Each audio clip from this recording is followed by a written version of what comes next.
সংসারে আমাদের জীবনে যখন কোনো সুখ বা দুঃখ আসে, তার জন্য আমরা কাউকে না কাউকে অবশ্যই দায়ী করে থাকি, তাই না? এই ব্যক্তি আমাদের সাথে এরকম কাজ করেছেন, তাই আমার সাথে এমন হলো। ওই ব্যক্তি যদি এমনটা না করতেন, তাহলে আজ আমি ওই স্থানে পৌঁছতে পারতাম। সবই আপনার দৃষ্টিভঙ্গির ওপর নির্ভরশীল, আর যদি আপনার দৃষ্টিভঙ্গি এমন হয়, তাহলে তা অনুচিত। সত্যি কথা বলতে, এই সংসারে ভিন্ন ভিন্ন ধরনের মানুষ আছে। এটা আপনার ওপর নির্ভর করছে কিভাবে তাদের স্বাগত জানাবেন। একবার ভাবুন, আমি আমার দুটো হাত সামনে নিয়ে এলাম, দুটো মুঠো খুলে দিলাম। দুই প্রকারের মানুষ আসবেন, কিছু না কিছু দিয়ে যাবেন। এই মুঠো যদি আমি বন্ধ করে দিই, তাহলে না কেউ আমাকে কিছু দিতে পারবে, না আমার কিছু যাবে আসবে। নিশ্চয়ই বুঝতে পারছেন এই দুই ধরনের ব্যক্তি কারা এবং তারা কি দিয়ে যান। আমি যদি নিজের মুঠো খুলে দিই, তাহলে কিছু ভালো মানুষ আসবেন, আমাকে আনন্দ, সন্তুষ্টি, জ্ঞান প্রদান করে যাবেন, ভালো অভিজ্ঞতা দিয়ে যাবেন। কোনো খারাপ ব্যক্তি যদি আসেন, তাহলে তিনিও খারাপ অভিজ্ঞতা দেবেন, যার থেকে আমি শিক্ষা লাভ করব। এই সব কিছু আমি লাভ করতে পারি। মুঠো যদি বন্ধ করে রাখি, তাহলে আমি কিছুই পাবো না। দেখুন, এই সংসারে প্রত্যেকের জীবনে এইরকম। প্রত্যেকের জীবনে সবকিছুই আছে, ভালো খারাপ দুই মানুষই আছে। ভালো অভিজ্ঞতা আছে, খারাপ অভিজ্ঞতা আছে। নির্ভর করছে আপনার ওপর যে আপনি কি করবেন, এনাদের স্বাগত কিভাবে জানাবেন, কার থেকে কি বুঝবেন, কি শিখতে পারবেন, আর কোন দৃষ্টিভঙ্গি নিয়ে অগ্রসর হবেন। এটাই নির্ধারণ করবে যে আপনার জীবন কেমন হবে। আসুন আমার সাথে ভালোবেসে বলুন, রাধা রাধা।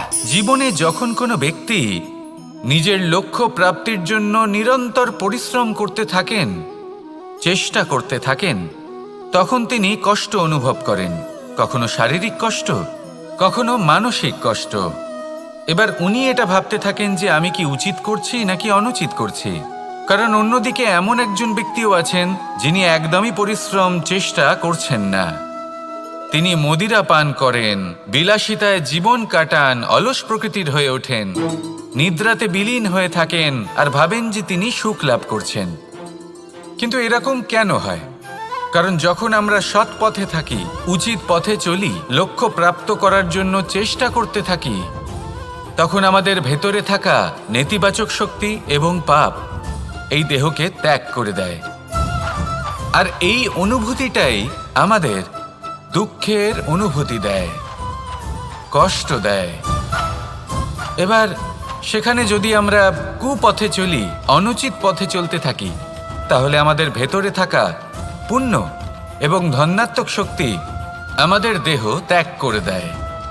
আর এই অনুভূতির কারণেই আমরা সুখ অনুভব করি। কিন্তু কখনো ভাববেন যে এই সুখ বেশি সময় পর্যন্ত থাকে না। সেই জন্য সবসময় মনে রাখবেন, যদি আপনি জানেন যে এটাই আপনার লক্ষ্য, এটাই উচিত পথ, শুভ পথ, তাতে নিরন্তরভাবে এগিয়ে যেতে চেষ্টা করতে থাকুন। এই কষ্ট আপনাকে সুখের পরাকাষ্ঠায় কখন পৌঁছে দেবে তা আপনি জানতেই পারবেন না। আসুন আমার সাথে ভালোবেসে বলুন, রাধা রাধা। প্রত্যেক মানুষ নিজের জীবনে হীরক তথা হিরে এবং দর্পণ এই দুই দেখেছেন।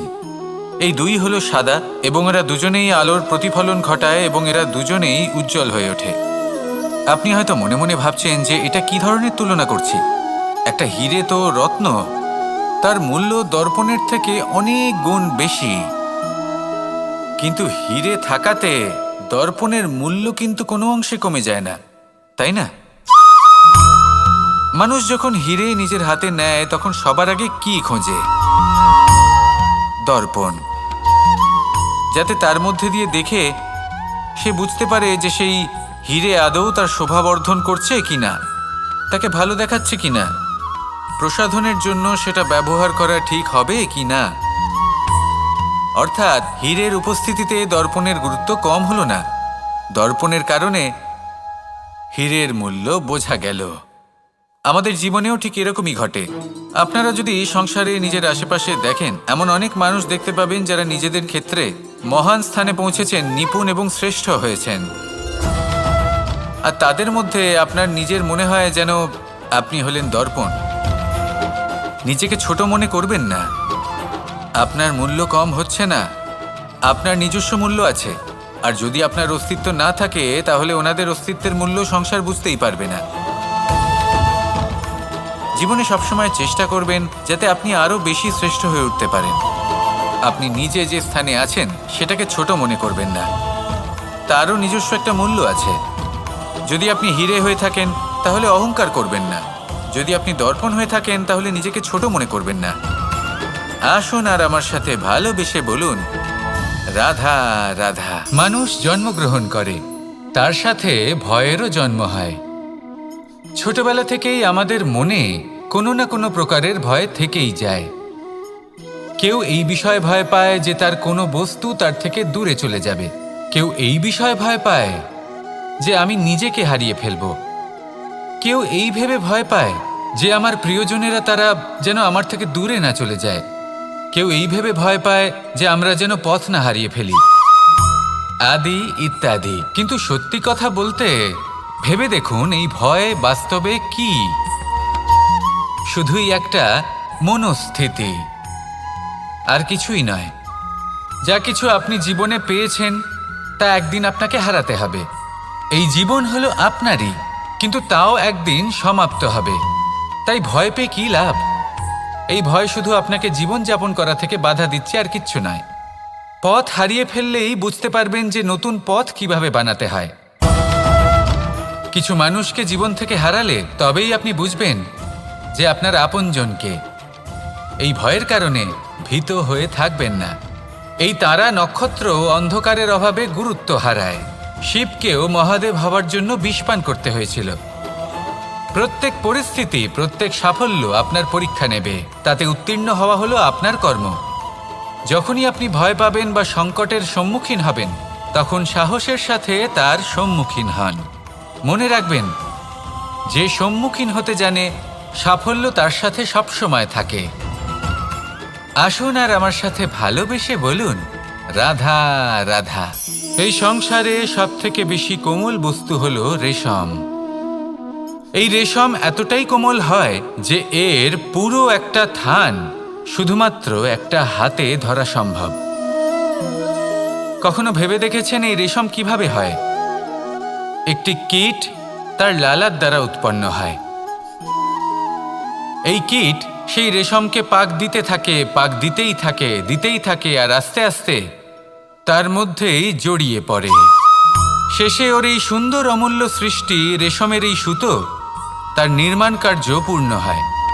কিন্তু তাতেই ও নিজে বন্দী হয়ে যায়। নিজেরই মায়াজালের এই বন্দী গৃহে নিজেই ফেঁসে যায়। এবার এই সুতোকে ব্যবহারযোগ্য করে তোলার জন্য এই কীটগুলিকে এই কবচের সাথেই ফুটন্ত জলে ফেলে দেওয়া হয়। এই সংসারে যদি আমাদের স্বপ্ন এই সংসারের দুঃখ হরণ করার জন্য, এই সংসারে সুখ বিতরণ করার জন্য হয়, তবেই আমাদের প্রগতি সম্ভব।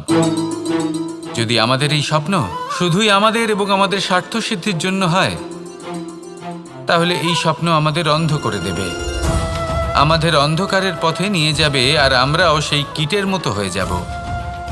নিজেদেরই মায়াজালে আমরা নিজেই ফেঁসে যাব, আর শেষে আমরা যদি কিছু লাভ করি তা হবে একাকিত্ব, অন্ধকারময় মৃত্যু। তাই স্বপ্ন অবশ্যই দেখুন, কিন্তু এমনভাবে স্বপ্ন দেখবেন না যে তার এই বন্দিগৃহে আপনি নিজেই ফেঁসে গেলেন। স্বপ্ন দেখুন পরোপকারের, পরমার্থের, সবাইকে উদ্ধারের, অন্ধকারের নয়। তবেই কল্যাণ হবে, আর তবেই এই হৃদয় প্রসন্ন হয়ে বলবে, রাধা রাধা। মানুষ যখন এই সংসারে প্রবেশ করে, অর্থাৎ জন্মগ্রহণ করে, তখন নিশ্চিন্তে থাকে, আনন্দে থাকে। কিন্তু যেইমাত্র তার মধ্যে বোধশক্তি আসে, তখন সে চিন্তা করতে শুরু করে। চিন্তা ভবিষ্যতের, সেই সমস্ত বিষয় নিয়ে চিন্তা করে যা ওর হাতে নেই। তারপর বড় হয়, বিবাহ সম্পন্ন হয়, গৃহস্থ জীবন যাপন করে, তারপর আবার চিন্তায় মগ্ন হয়ে যায়। ভাবে, এই যে আমার পরিবার, আমি কি ঠিকমতো তার খেয়াল রাখতে পারছি? কাল যখন আমি এই সংসার থেকে চলে যাব, তখন আমার এই পরিবারের দেখাশোনা কে করবে? শেষ পর্যন্ত এই পরিবার তো আমারই উত্তরদায়িত্ব। যাক, আপনাকে একটা প্রশ্ন করি। এই সংসারে আসার পূর্বে আপনি কি এই প্রশ্ন করেছিলেন, এটা ভেবেছিলেন যে আমাকে ছাড়া এই সংসার কিভাবে চলবে? করেননি, তাই তো? তাই আপনার এটা নিয়ে দুশ্চিন্তা করার প্রয়োজন নেই যে আপনি যখন এই সংসার ত্যাগ করে চলে যাবেন তখন কি হবে। আপনি যখন ছিলেন না তখনও এই সংসার চলছিল, আপনি যখন এই সংসার ত্যাগ করবেন তখনও এই সংসার চলতে থাকবে। যদি কোনো বিষয়ের প্রভাব থাকে তা হলো আপনার আজকের তথা বর্তমানের কর্ম, অর্থাৎ আজ আপনি কি করছেন, কার জন্য মঙ্গল করছেন, কাকে প্রেরণা দিচ্ছেন, কাকে সাহায্য করছেন, কোন উদাহরণ প্রস্তুত করছেন। আপনি এই সংসারে যে ছবি অঙ্কন করবেন সংসার সেটাই মনে রাখবে। তাহলে শুধু সৎকর্ম করুন, মঙ্গল করতে থাকুন, আর আমার সাথে ভালোবেসে বলুন রাধা রাধা। একবার একটা শেয়াল বনে বিচরণ করছিল। ও একটা ছোট্ট শাবক দেখতে পেল। ও ভাবল, আজ একেই আমি খাবার হিসেবে গ্রহণ করব।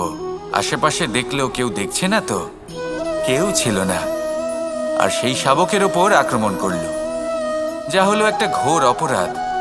বনের নিয়ম অনুসারে আপনি কখনোই শাবকের ওপর আক্রমণ করতে পারেন না। তারপর এই খবরটা যখন রাজা সিংহ জানতে পারলেন, সভার আয়োজন করলেন। কিন্তু সেখানে শেয়াল বলল, আমি তো এরকম কিছু করিনি। কিন্তু যদি আপনি এরকম বলেন, কোনো প্রমাণ দিন, এর কোনো সাক্ষী আছে? তখন রাজা সিংহ পেঁচাকে ডেকে পাঠালেন, যে সেই মুহূর্তে বৃক্ষের শাখার ওপর বসেছিল, সে সব কিছু দেখেছিল। পেঁচা সব সত্যি কথা বলল, আর শেয়ালকে মৃত্যুদণ্ড দেয়া হলো। এবার এই কাহিনী আমি আপনাকে কেন শোনালাম? কারণ মানুষও কখনো কখনো এরকম কর্ম করেন যা শিয়াল করেছে। এটা ভাবেন কেউ দেখছে না, যখন আমি অনুচিত কর্ম করতেই পারি। কিন্তু না, আপনি যাই করুন না কেন, কেউ না কেউ অবশ্যই তা দেখছে। কোনো ব্যক্তি না হলেও কোনো প্রাণী, না হলে কোনো যক্ষ বা দেব বা প্রেত। যদি এনারা কেউ না দেখেন, তাহলে ধরিত্রী মাতা দেখেন, যেখানে দাঁড়িয়ে আপনি সেই কর্ম করছেন, তাই না? তাই একটা কথা সবসময় মনে রাখবেন, কে দেখছেন কে দেখছেন না সেই বিষয়ে ভাবা ছেড়ে দিন। এটা খুব সহজ কথা। আপনি যদি উচিত কর্ম করেন, উচিত ফল পাবেন। যদি অনুচিত কর্ম করেন, তাহলে আপনি অনুচিত ফল অবশ্যই পাবেন। সেই জন্য উচিত পথে চলতে থাকুন, উচিত কর্ম করতে থাকুন, আর আমার সাথে ভালোবেসে বলুন রাধা রাধা। সুখ, দুঃখ এবং শক্তি, এই তিন হলো এই সংসারের ত্রিদেবের মতো। আমাদের জীবনে যা কিছু ঘটছে এই তিনটির ভিত্তির উপরেই হচ্ছে। আসলে এই সংসারের একটা নিয়ম আছে, যখনই আপনি কিছু লাভ করেন, এই সংসার আপনার পরীক্ষা নেয়। এটা জানার জন্য আপনার পরীক্ষা নেয় যে আপনি যা কিছুই লাভ করেছেন, আপনি কি আদৌ সেটার যোগ্য কি না। ঠিক সেইভাবেই এই সুখ, দুঃখ এবং শক্তি আপনার পরীক্ষা নিয়ে থাকে। যখন সুখ আসে, তখন সে আপনার পরীক্ষা নেয় যে আপনার মধ্যে অহংবোধ জাগ্রত হয়নি তো। যদি অহংবোধ চলে আসে, তাহলে সুখ সেখানেই সঙ্গ ত্যাগ করে। দুঃখ আপনার ধৈর্যের পরীক্ষা নিতে থাকে, আর যদি আপনার মধ্যে ধৈর্য না থাকে, তাহলে এটা আপনাকে আরো বেশি দুঃখের গভীর অন্ধকারে ঠেলে দেবে। সেখানে শক্তি পরীক্ষা নেয় আপনার বিনম্রতার। যদি আপনি বিনম্র না হন, তাহলে হয় এই শক্তি আপনার সঙ্গ ত্যাগ করবে, নয় এই শক্তি বিনম্রতার অভাবে আপনার পতনের কারণ হতে পারে। এই সংসারে যে কোনো ব্যক্তি যিনি এই পরীক্ষায় উত্তীর্ণ হয়ে থাকেন, এই জীবনে তিনি সাফল্য লাভ করেন। আসুন আমার সাথে ভালোবেসে বলুন রাধা রাধা। আমি মনুষ্যরূপে জন্ম নিয়েছি এবং সমস্ত কর্ম এই রূপেই করেছি। কিন্তু আশ্চর্যের বিষয় হলো যে আজও মানুষ আসেন এবং হাত জোড় করে প্রার্থনা করেন যেন আমি ওনাদের সহায়তা করি। আপনাদের একটা কথা বলতে চাই, আমি সকলকে সাহায্য করতে পারবো না, কিন্তু আমি শিক্ষা অবশ্যই দিতে পারবো, জ্ঞান প্রদান করতে পারবো। এমন কিছু জ্ঞান যার ভিত্তিতে মানুষ যা চাইবেন তাই লাভ করতে পারবেন, যদি সঠিক কর্ম করতে থাকেন। যখন কংসের অসুররা গোকুলে ধ্বংসলীলা চালাচ্ছিলেন তখন আমি কারোর থেকে সাহায্য চাইনি। আমি দাঁড়িয়েছিলাম আছে, আপনি অবশ্যই লাভ করবেন। আর এই মন সুপ্রসন্ন হয়ে বলবে, রাধা রাধা। ভোজন এই সংসারে যেই হোক না কেন, কোনো মানুষ হোক, কোনো প্রাণী হোক, কোনো কীট হোক বা কোনো বনস্পতি হোক, প্রত্যেকের জন্য ভোজন অতি আবশ্যক। কারণ ভোজন থেকেই শক্তি পাওয়া যায়, আর সেই শক্তি দিয়েই সংসারের, আমাদের জীবনের সমস্ত কার্য করা যায়। এবার এমন এক ধরনের শক্তি হয় যা শীতের ঋতুতে সূর্য থেকে আমরা পেয়ে থাকি, আর আরেক ধরনের উত্তাপ হয় যা দিয়ে ভোজন রান্না করা হয়, সুস্বাদু নানান ধরনের ভোজন। এবার অত্যন্ত গুরুত্বপূর্ণ হলো যে ব্যক্তি সেই ভোজন বানাচ্ছেন তার মানসিক পরিস্থিতি এবং সেই ব্যক্তি যিনি ভোজন গ্রহণ করছেন তার মানসিক অবস্থা। যখনই আপনি ভোজন বানাচ্ছেন তখন ভালোবাসার সাথে কাজটা করুন, ধন্যাত্মক ভাব নিয়ে, সৎ ভাবনার সাথে। কারণ আপনার এই মানসিক স্থিতি শক্তির আকারে সেই খাদ্যের সাথে মিলেমিশে যায়। আর যখনই আপনি ভোজন গ্রহণ করছেন তখন সদ্ভাবনার সাথে, প্রসন্নতার সাথে গ্রহণ করুন, ধন্যাত্মক ভাব নিয়ে। যদি আপনি প্রসন্নতার সাথে রান্না করেন, প্রসন্নতার সাথে খাদ্য গ্রহণ করেন, তাহলে আপনি প্রসন্নই থাকবেন। আর মন সুপ্রসন্ন হয়েই বলবে, রাধা রাধা। দীপাবলি আমাদের সবথেকে বড় উৎসব। শ্রীরাম রাবণকে পরাস্ত করে 14 বছরের বনবাস কাটিয়ে আবার অযোধ্যায় ফিরে এলেন অমাবস্যার রাত্রে। অযোধ্যায় সবাই খুব প্রসন্ন ছিলেন, খুবই উৎসাহিত ছিলেন। অযোধ্যায় সহস্র প্রদীপ প্রজ্বলিত করা হয়েছিল এই উৎসবে। একে আমরা দীপাবলি বলে থাকি। এবার এই বিষয়ে আমরা সকলে জানি। আপনি কি এটা জানেন যে শ্রীরাম বাস্তবে অমাবস্যার এক রাত আগেই অযোধ্যায় পৌঁছে গেছিলেন? সবার সামনে অমাবস্যার রাতে এসেছিলেন। এর কারণ কি? শ্রীরাম প্রমাণ করতে চেয়েছিলেন যে যে কোনো সময়, দিন হোক বা রাত, শুভ বা অশুভ হয় না। শুভ অশুভ কিছু থাকলে তা হলো মানুষের চিন্তা, তার ভাবনা, তার নির্বাচন আর তার কর্ম। নিজেই দেখে নিন, শ্রীরাম শুভ কাজ করে ফিরেছিলেন এবং অমাবস্যার মতো গভীর এক রাত্রিকেও দীপাবলিতে পরিবর্তিত করেছিলেন। এমনটাই যদি আমরা করতে পারি, তাহলে এমন কোনো গৃহে যান যেখানে অসহায় ব্যক্তি রয়েছেন, যা অন্ধকারাচ্ছন্ন, আর সেখানে প্রকাশ প্রজ্বলিত করুন। প্রকাশ সহায়তার, প্রেরণার, আশার। যদি এমন কিছু আমরা করতে পারি তাহলে তাকে প্রকৃত অর্থে দীপাবলি বলা যেতে পারে। তাহলে নিজের পরিবারের সাথে দীপাবলি পালন করুন। আপনাদের শুভেচ্ছা জানাই। আসুন আর আমার সাথে ভালোবেসে বলুন, রাধা রাধা। এই শুকনো পাতাটিকে দেখুন, নিষ্প্রাণ হয়ে পড়েছে। কোনো একটা সময় এই পাতাটি একটা গাছের ডালে ছিল। সেই গাছ ওর লালন পালন করত। যখন যখন বাতাস বইত, এই পাতায় কম্পন দেখা দিত, মনকে প্রফুল্ল করে তুলত। কোনো একদিন এই পাতা গাছের ডাল থেকে ঝরে পড়ে গেল। নিঃসন্দেহে ও নিজের স্বাধীনতা পেল, কিন্তু আস্তে আস্তে শুকিয়ে গেল, নিষ্প্রাণ হয়ে গেল। দেখুন, আমি এই কথা বলছি না যে স্বাধীনতা অনুচিত, কখনোই না। কিন্তু যে কোনো পরিস্থিতিতে স্বাধীন হতে চাওয়া, এটা নিশ্চিতরূপে অনুচিত। আমরা যদি আমাদের জীবনে পরিবারের গুরুত্ব ভেবে দেখি, তাহলে এই পরিবারে যতই মতভেদ থাকুক না কেন, যতই মনোমালিন্য থাকুক না কেন, যতই বিবাদ থাকুক না কেন, এই সব মিটিয়ে নেওয়া অত্যন্ত প্রয়োজনীয়। সেই সব কিছু সমাপ্ত করা অত্যন্ত প্রয়োজনীয়। কখনো এই পরিবারকে ভাঙতে দেবেন না, কখনো এই পরিবার থেকে দূরে চলে যাবেন না। এই পরিবার হলো আমাদের জীবনের একটা অমূল্য সম্পদ, অমূল্য এক আশ্রয়, যা এই সংসারে হয়তো কোথাও আপনি পাবেন না। তাই একে আগলে রাখুন। ভেবে নিন, আপনি পাতা আর আপনার পরিবার সেই গাছ। আসুন আমার সাথে ভালোবেসে বলুন রাধা রাধা।